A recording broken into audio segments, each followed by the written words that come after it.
No one missed it when I crossed that line. My husband's quiet departure said everything. The first thing that struck me wasn't the laughter. It was the sudden hush. When I pulled back from Mark's mouth, the bar still buzzed with its usual Friday night energy. My eyes snapped to where Daniel had stood moments before. He was gone. The drink he'd been sipping sat half full, beads of condensation trailing down the glass. The stool spun a little on its own, as if it still remembered his weight. In that heartbeat, I understood what I'd done. My stomach lurched so hard I thought I might collapse. Because Daniel, my husband, the man who weathered every bad choice and every sleepless night with me, had seen it. He'd seen me kiss another man. Worse. Everyone had. The room blurred. People tried to keep laughing and talking, pretending nothing had happened, pretending the fracture that rips marriages in two hadn't just formed. But their eyes found me anyway, and Daniel, silent, leaving, said the thing I wasn't prepared to hear. A week earlier, Daniel had been more withdrawn than usual, though he'd never admit if something bothered him. That was his way, to carry pain alone rather than weigh me down. He worked long hours at the architecture firm, came home exhausted, and smiled with fatigue like he owed me that brightness. But I noticed, always, big project. I asked one evening, setting a plate of pasta in front of him. Something like that, he replied, pushing food around without much interest. Deadlines are insane. No details, no rant, only silence. And selfishly, foolishly, I let my resentment grow. Why wouldn't he tell me what was wrong? Why did I feel invisible across from him, my words bouncing off the walls of his mind and landing nowhere? That was when Mark reappeared. Mark, the man I dated briefly in college, with an easy laugh and careless charm, turned up at a co-worker's birthday, beer in hand, grinned like an open invitation. "You haven't changed," he said, hugging me in a touch that lingered too long. Still the brightest in the room. I should have brushed him off, should have moved away. Instead, I smiled, because for the first time in weeks someone actually saw me. The night everything unraveled. It wasn't meant to. I told myself that on the drive to the bar, sitting beside Daniel, who'd come along reluctantly with my co-workers. He wasn't a bar person, too loud, too crowded. He preferred quiet dinners and movies at home, the rhythm of our life. But I insisted. Maybe I wanted him to notice me differently in public. Maybe I wanted proof that we still fit together beyond the safety of our couch. The music thumped, drinks were handed around, and Mark hovered, near, laughing, his hand brushing mine, when no one watched.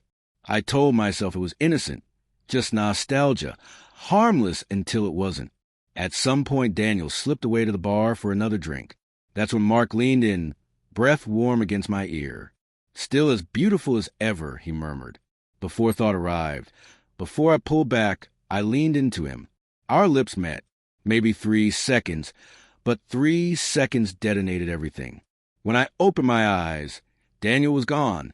I bolted after him, crashing through the crowd. My heart pounded so hard I thought it would explode.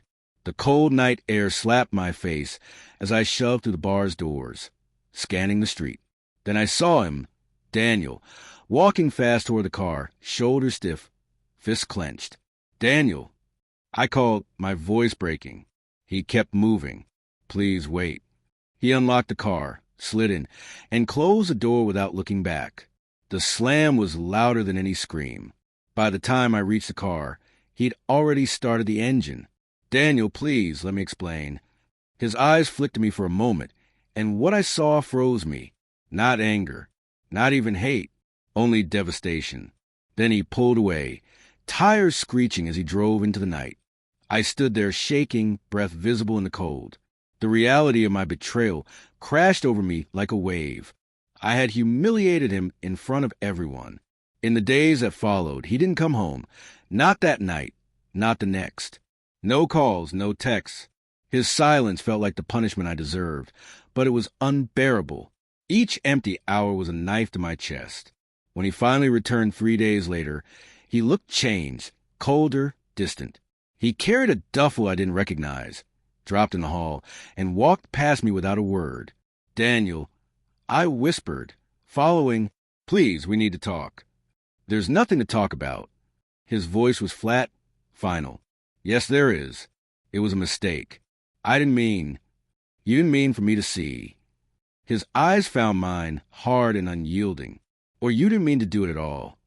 I opened my mouth, but no excuse could make sense of what I'd done. He shook his head and laughed bitterly. Everyone saw it, Claire. Everyone. Do you have any idea what that felt like? Tears stung. I'm sorry. I was drunk. I wasn't thinking. Stop. His words cut through me.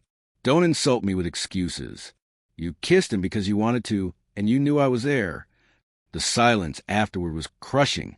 I reached for him, and he stepped back.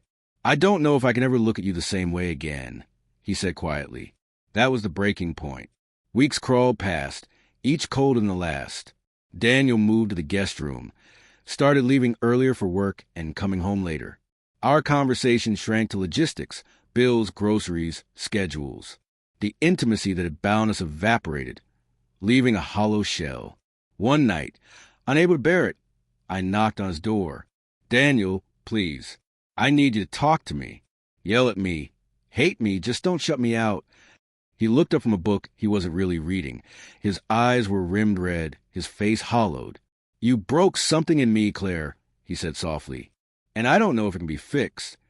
The tears I've been holding back spilled out. I love you. I made a mistake, but I love you. Please don't give up on us. He shook his head slowly. Love isn't supposed to feel like humiliation. That's all I feel when I think of you now. The silent decision came the next morning. Daniel was gone, not to work, gone. His clothes were gone, the duffel gone, the closet half empty.